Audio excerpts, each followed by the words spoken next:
And we're back. Toucher and Hardy on the Sports Hub. We are Toucher and Hardy. You can watch us on YouTube. Subscribe to 98.5 The Sports Hub on YouTube.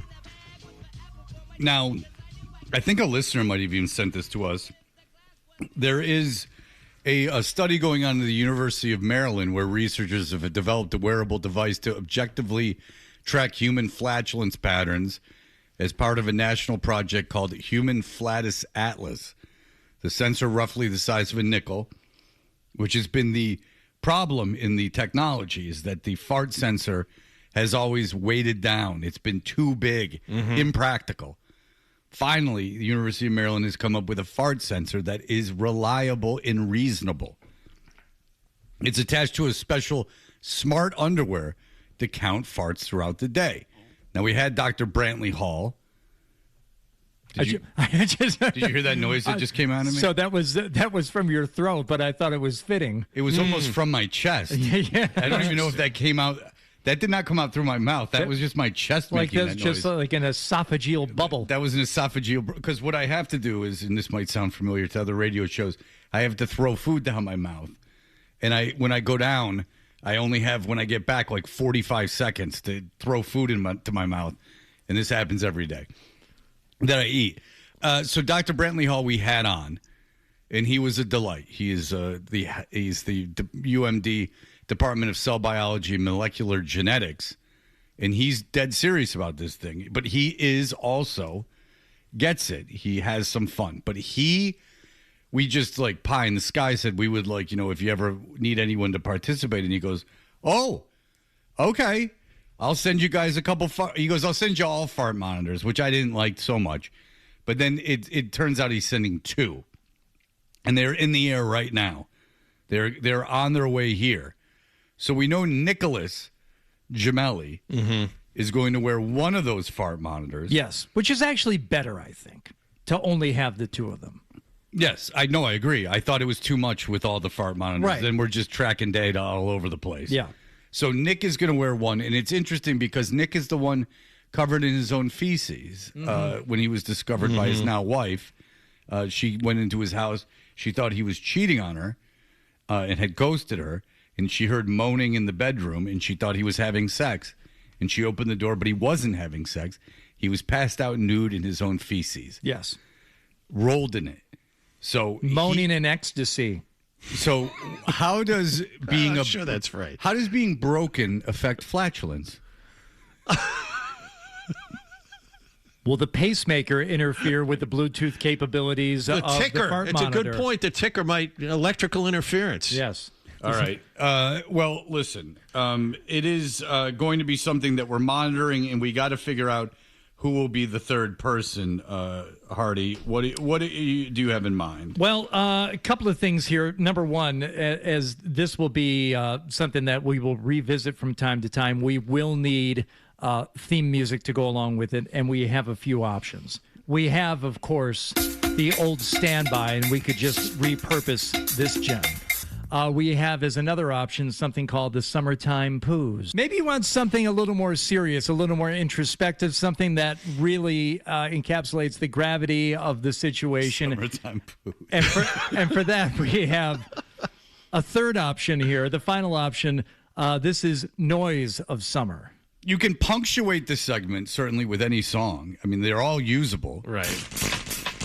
I'm just talking about... This is great. The intro, every time we talk about... This is so ethereal and atmospheric, I think that's apropos considering we're measuring farts in the atmosphere. But it's not... It's something that you would play after we do the results of the farts. Oh, I see. Okay. Because it's like science.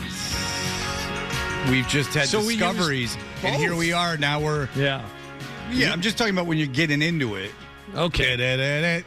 I just don't think you should pass this one by. We have to use it somehow. All right, well, it'll be incorporated. There's absolutely no reason that we wouldn't use it. And Crapper's Delight is going to be making appearances here and there. Sure, Yeah. anything with farts in it. Yeah, all right. But do not be mistaken. This is, in all seriousness, is a real thing.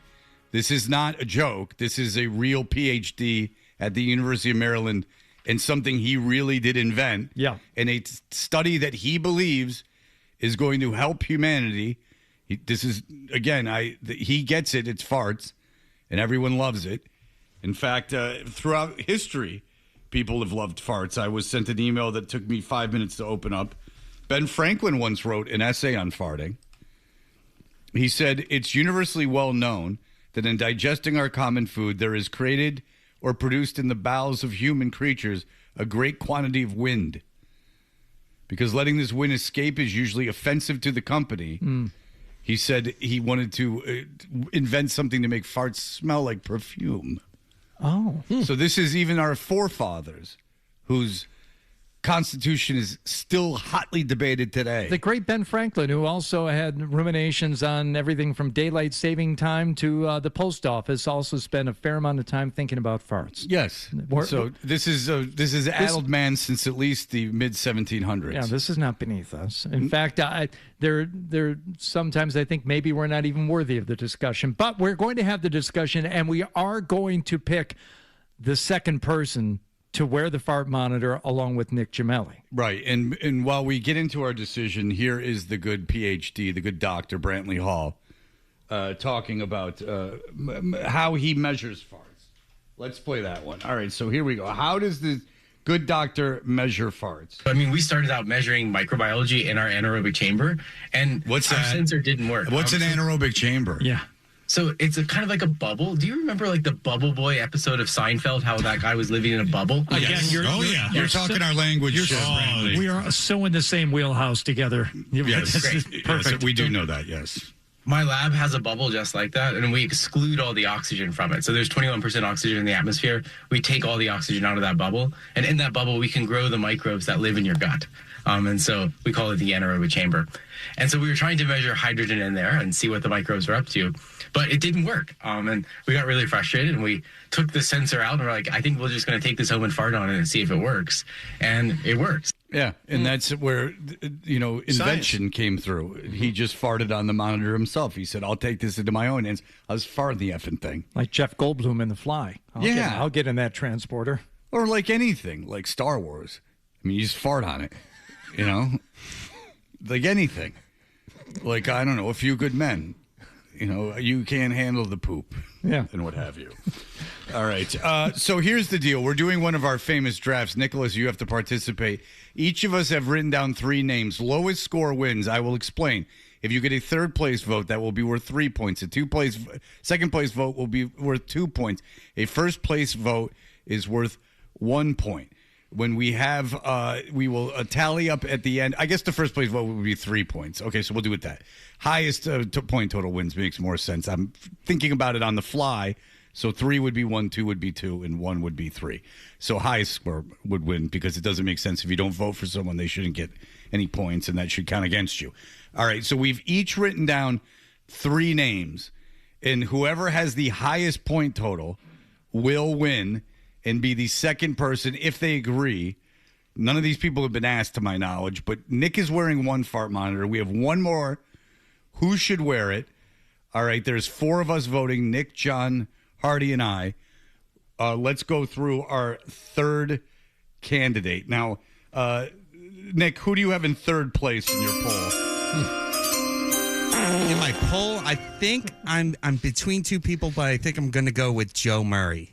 Okay, a little obvious, but nonetheless. Who do you have, Jonathan? I don't know if we can find this guy, but you said people in our orbit. The first person I thought of who leads a sedentary lifestyle, I think it'd be a great case study, is Pasta Joe. Oh, Johnny Wall game with Pasta Joe. Wow. Oh, no. Now I gotta change things up. Wouldn't he be great? He'd be fantastic for this. I forgot he existed. Yeah. I'm sure we could find him. Okay. All right. Go ahead. Who do you got in third place? My third place, just to have a chance to get back at Nick for saying terrible things about him, our next door neighbor over there, LBF, I think. Interesting. I like that. I don't want this anywhere near a woman. All right. So for my So third I got to place, cross out Kendra from my list. I didn't want to waste a vote, so I didn't put Dan Lifshatz. I just think it would be funny to ask him to do it. Like, hey, will you wear this fart monitor? Yeah.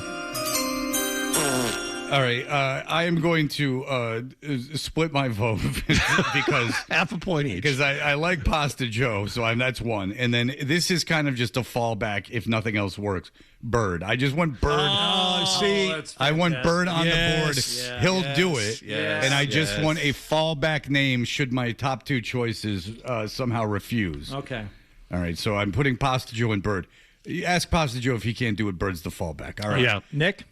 Your second place. Second place is our engineer, Steve Conti. Oh, my God. That is a good one. That's inspired thinking. Cody John Tagoo, Yub Nub. Cody John If Tagoo, nothing else, to introduce him to the Yawa. audience. Who do you got? I had Bird. I'll substituting Bird at number 2. I like that idea a lot. So Bird is my number 2. All right, people thinking on the fly. Go ahead, Hardy. He took my number 2. I also had Steve the engineer. Oh, nice. Oh! Look at that. Well done. Yub Nub. I had number 2 of Nick's dad. Oh, my God. A real father-son. First of all, it ends the estrangement. I think we have our winner. Well, that I is didn't have well him as number 1. I had him as No, number that's 2. good, though. That's really Wow, good. but I mean, the dual study in genetics and how things could be there are a lot of tie-ins. similar yet different. Yes. I mean, that would benefit science, but I don't know if his dad can do it. Right. That's the thing, is that I don't know if he can put on the fart monitor, so I'm not willing to put him into the first place. And again, he only got the one vote from me. Nicholas, who do you have as number 1? Your father? No, it's actually Bird. Bird is my number 1. Okay. You're not thinking out of the box enough. Go ahead, Jonathan. See, I went with the obvious for number 1 because he gets what we're trying to do here. It would make for multiple segments on his show, and he would do it as Joe Murray. Joe Murray was my number 1. I went back and forth on my number 1. I really wanted to put Rick in as our number 1. See, that'd be great if only for Fred to riff on it for about 3 months. Yeah. But I tried to think of somebody who would do it, who would be really uncomfortable doing it, but still might because he has such a problem saying no. And my number 1 selection to ask would have been Dan Roach. Oh. I actually had him written down. He wasn't in my top 3, Okay, though. because I have Adolfo at number 1. That's a really good one. So we could have Yeah. Adolfo. All right, let's discuss this. Yeah. All right, so maybe we won't go just by academic results, but mathematically, who won this thing? Who has the highest point total? Can you figure it out? Based on our 4 voting. Joe for our Murray top got a 3. first and a third. Bird got a third and a second. Yeah, but I like some of these other ideas better than I like those guys. So Pasta Joe had 2/3. all right, so let's just throw that out the window. Yeah. All right, we got to, you know what? Let's think about it. Okay. We got some names out there. Let's not commit to anything right now. We don't even have the dang monitors yet. Nick's wearing 1. Now, I don't know if Nick's dad can do it, so let's not get caught up in that. But between Adolfo and Dan Roach, Bird will do it. So Yeah. just I throw his know, name I out. know, and But that's- Adolfo will do it too, though. I like but the the thing Adolfo is idea like a lot. Adolfo going to wear it. Yeah, is he gonna He'd mess it forget. up? Oh, yeah, he'd forget half the time. Well, at I don't least. know how often he changes his pants. Yeah. So, I mean, he would wear, and we are giving him a pair of underwear. So you have to remember that. That's clean underwear. But I do like the idea of Dan Roach, who would not say no. I don't think Dan would say no. By the way, none of us got back to him about that Worcester. It was such a preposterous do that. notion. That I feel bad about that. I did. I Dan forgot to do emailed that. the 3 of us in a Yeah. group text. Darn it. Or texted us in a group text, and he's like, "Hey guys, I have the day off tomorrow. I'm going to go to the Woo Sox game at 11 a.m. in Worcester." And it was such a preposterous thing to ask one of us to go with him, to leave the show immediately, drive an hour to Worcester, like right after the show. I mean, like, fine, we're all pussies, but I mean, that's a big ask. That's like, you're tired.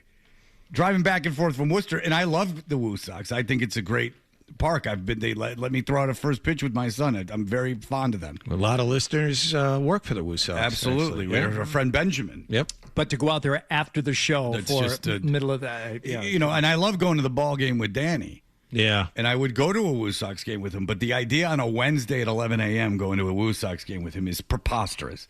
So much so that none of us even bothered to text him back. I knew you wouldn't either. I knew even Hardy wouldn't, because it was such a preposterous request. I know, Hardy's got a lot of friends. I'm sure that text got jammed down pretty quick in the priority order. And so the more you think about how you're going to reply to it, the less likely that you're ever going to reply. Well, it was just like nonsense. Like he might as well have just gone like, hey, do you guys want to like swim to Block Island? Like, in 8 a.m. tomorrow. Like, just no. Like, that's not going to happen. Like, it's just preposterous. It's bad enough. I mean, believe me, the summer's begun. I got to be at Brown next Tuesday. Brown, the University Brown. Nice. Yeah, nice, like... What time? 6:30, like, nice drive to Providence at 5 o'clock at night. Boy, no problems there. Man. Boy, oh boy. Yeah. All right. Anyway, we'll be back in just a moment. Mike Vrabel and A.J. Brown talked yesterday. We'll have that for you in just a moment. Toucher and Hardy will be right back on the Sports Hub. We are Toucher and Hardy, and we were just talking about it. There was a guy that summited Everest in under 10 hours. Now, the book, John Krakauer book, that's the correct pronunciation, right? Yeah. Into Thin Air. Into Thin Air is this like epic nonfiction work about the struggle to climb Everest and like, the pains and setting up various camps and, taking all this time to like just your death at every turn. And then some guy just goes like, I'll just do it in half a day. Yeah. Starting from base camp, and I don't know how long he was, acclimating for, but pretty much everybody who summits Everest does it from the highest camp up on the mountain where you try and sleep for a little while, but you climb up there in stages, and then you get up there and spend a few hours, and then you get up in the middle of the night and make it up to the summit, and then get back down just to that, that camp where you started from, try and sleep it off, and then go back down. To go from base camp all the way to the top. So it's like 8.5 miles in terms of walking, but it's 11,000 plus feet of climbing that you have to do over those 8 miles. It's not possible, but he did it. It's possible. You can do it. So if you died on Everest, you got to feel like a real loser. Well, if you die on Everest, you can go visit the body whenever you want because they just leave them there. Yeah, well, there's like a ton of trash and dead bodies and stuff apparently, but there's you can just like go to Google climb Everest, and I guess there's like a million trips that you can just take where they'll Sherpa you up there and kind of take care of everything for you, which I suppose wouldn't be bad. I mean, you still get to say that you climbed Everest, but now this guy's kind of ruining it for everyone by doing it so fast. What is this Tony from Philadelphia want? He's been on hold all day. I didn't have it up when he called in. Adam, go ahead. Oh, me? Oh, yeah, you, Adam. Sorry. I was on hold all day. John was talking yesterday about Mr. Leonard. He had that. Is that right? You had him in high school? Jeff Leonard, yes. Does he still listen to the show, you say? He listens to the show and you keep in touch with him? Yes. All right, good. That mother effer humiliated me. All right, I can't. Oh, my God. I couldn't have imagined that would have gone anywhere poorly. Tony, you've been on hold all show. Go ahead, Tony. I'm still here. Are you with me? Yes, you are on the radio right now. Hey, that was real smooth. Hey, fellas, I'm calling you from Philly because A.J. Brown can't say things because contracts aren't guaranteed. But I would just like to explain why y'all got such a good player and say some of the things that maybe he wouldn't have the chance to say. First of all, the quarterback he played with can't play. The guy's too short. Quarterbacks was 6'1" in 1968 when I started watching football. And now you got 6'5" and 6'6". He's got little fat fingers. He can't hold a football, and he can't see downfield. And AJ put up with it for 4 years, but he can't say nothing because his contract's not guaranteed. The main thing he did, the Jalen Hurts guy couldn't. This is the last year of his guaranteed money, so you can't go into a negotiation with the GM in the year before your last year and ask for an extension on guaranteed money if you're injured, coming off an injury. So for the last 2 years, all he did, as soon as he got pressure, he ran to the right and he took off, and he didn't stop till he got to the white line, the sideline, and he threw it diagonally right down the sideline. He didn't throw it across his body, and nobody caught it. And he did this because he didn't want to get hurt. If he had stopped 5 yards from the sideline, he would have got hit on the follow through. Right. Well, it is interesting, though, hearing from another Philadelphia person, like our guy who was on with us a couple of weeks ago. John Marks. Yeah, the notion that Jalen Hurts is, the beloved quarterback in your town.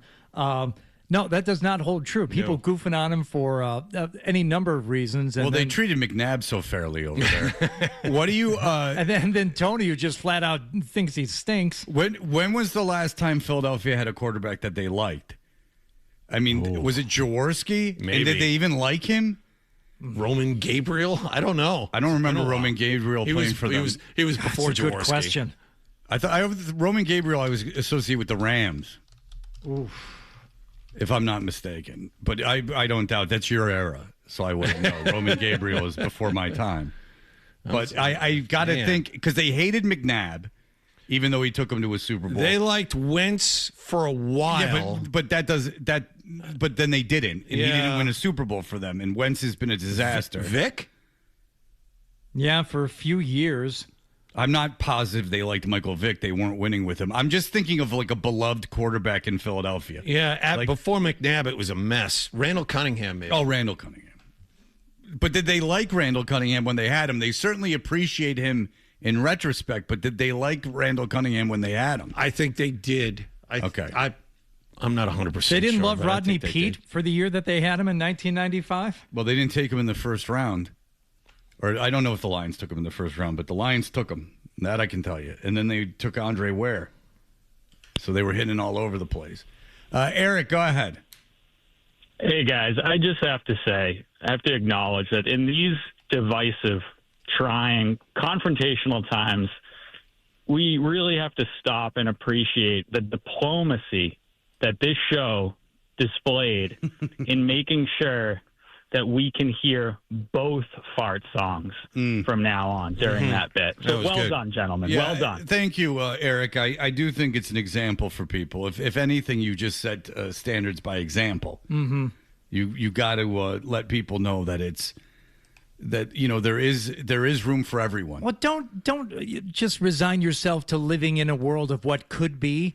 Do the thing and play both fart songs. Allow them both to be part of the experience. Yeah, I mean, you're not eliminating something just because you choose one thing. It's not an either-or situation always. No. Ed, go ahead. I jumped in the truck, heard you guys talking about Everest and the Sherpas. Did you see the story about the Sherpas there? So they get a cut of the helicopter price or whatever if you have to get airlifted off of Mount Everest. The Sherpas get a that money. Was that the 60 Minutes thing a few weeks ago? I was talking to Wallach about it during the break. It was a story about the Sherpas.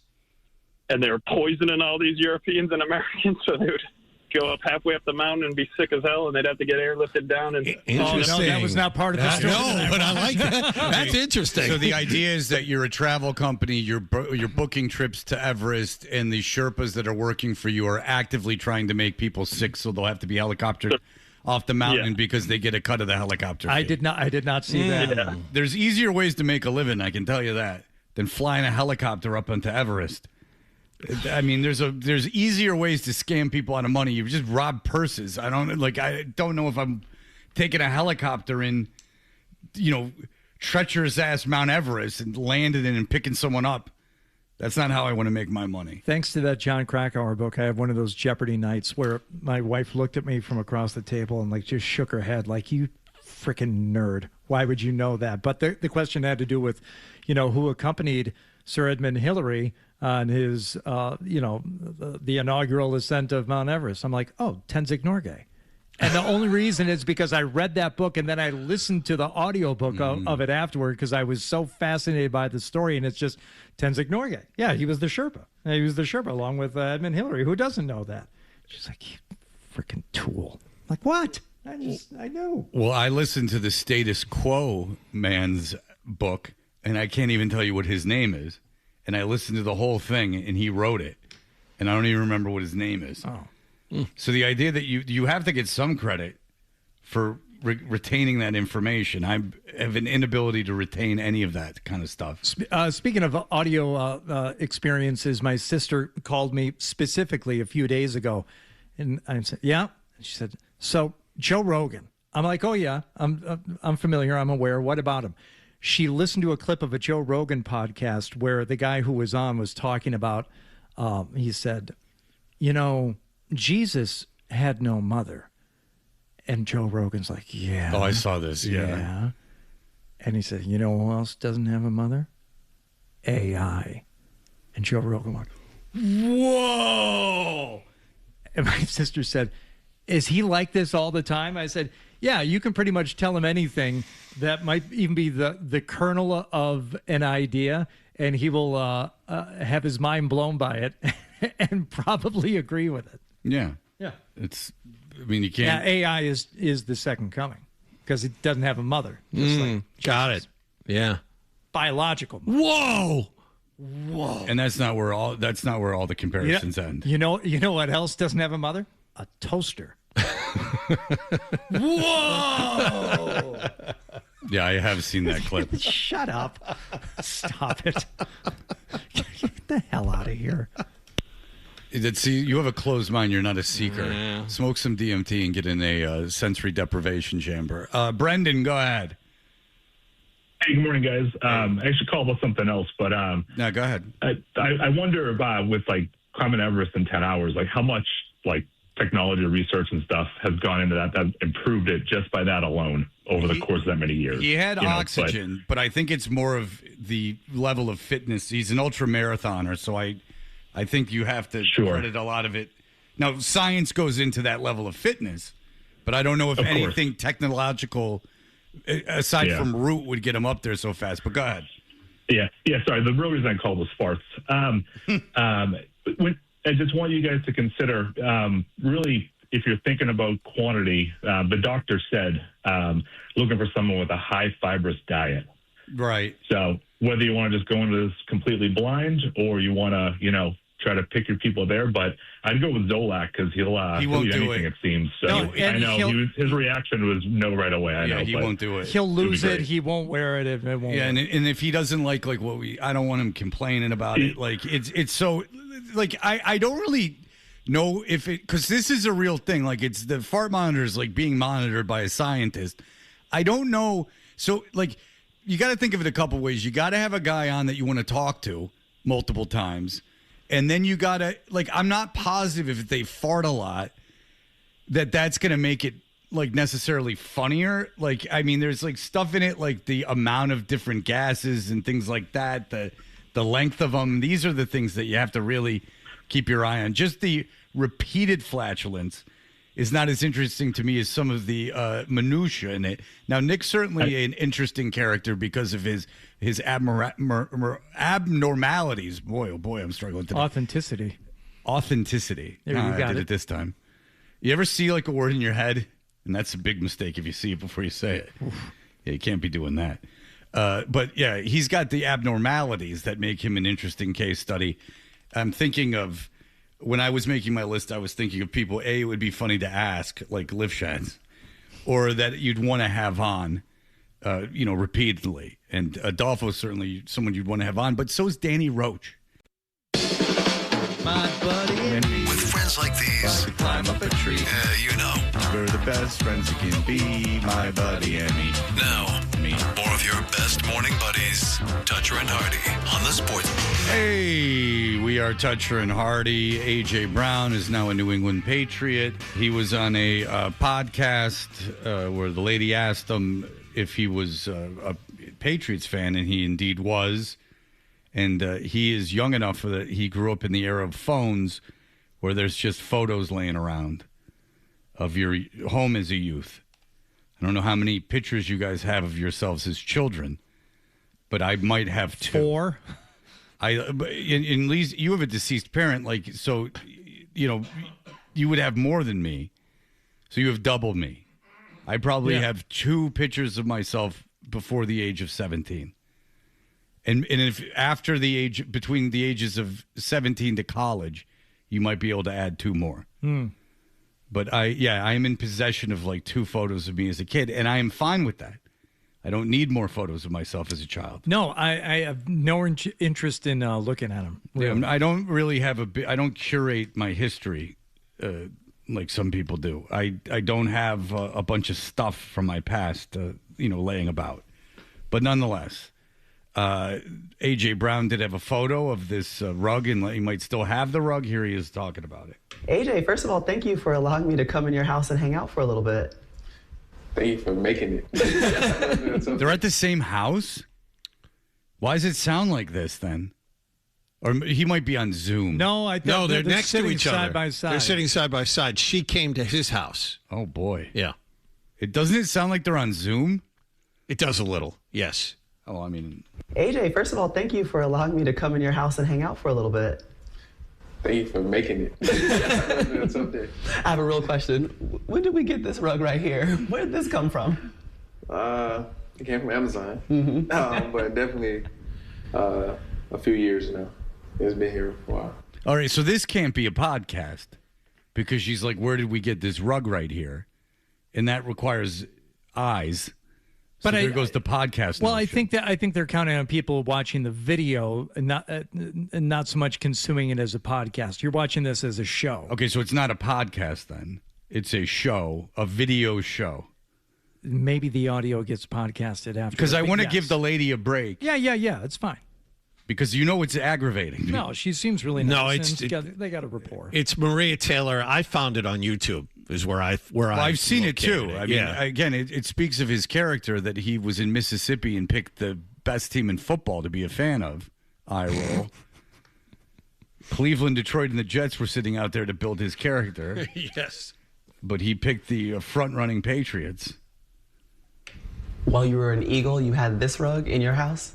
Absolutely. You got to tell me why. Some things just never change. This is my team. This is my team since I was a kid. So it didn't matter. I was doing what I was supposed to be doing as an Eagle, but this is it. Your agent comes back and he's like, "I got it. You're going to be a Patriot." Are they trying not to wake someone up? I have no idea what this is In about. the video, it looks like he's not wearing a microphone. She has a microphone, and he doesn't. That could be it. He's so much more quiet than her. It's good that she came to the house, so they couldn't mic him up. It's an impossibility. You go down to your basement, and you're like, "Great, I have a man cave. I have a mat that I've had for the last 3 years. Yeah. It's going to be great." No, I'm just curious. Like, what was your reaction to hearing that? Man, dream come true. Dream come true. I'm a true little kid in the candy store. Last night was like Christmas. I still had another 24 hours or so to go. But I'm excited, man. The kid in me is ecstatic right now. All right, well, that's nice. You like to get a elite player, very excited to come in here. And here is A.J. Brown talking about his relationship with Vrabel. And the timing couldn't be better because you get to be reunited with Mike Vrabel. Yeah. Okay, so walk me through the course of y'all's relationship, because a coach and a star player, those are some highs and lows all in themselves, okay? Yeah, so when I first got to Tennessee, he was extremely tough on me. and I didn't really understand what he was trying to do. And, obviously he was trying to push me to propel into the player that I am today. It was just so tough, man. And I remember the conversation. I'm talking to him and I'm telling him, like, hey, man, you don't have to humble me. Like, I came from Mississippi. Like, I came from humble beginnings. And I just never understood it. But he just stayed on me all the time. And I remember writing, I do not play for Rave. I do not play for Rave. Really? Yeah. And because he was just so tough, I'm like, bro, I can't catch a break. I mess up. What was he saying? What was it? I mess up in practice. He was like, get out. Yeah, like, I'm like, bro, just one time? Like, no.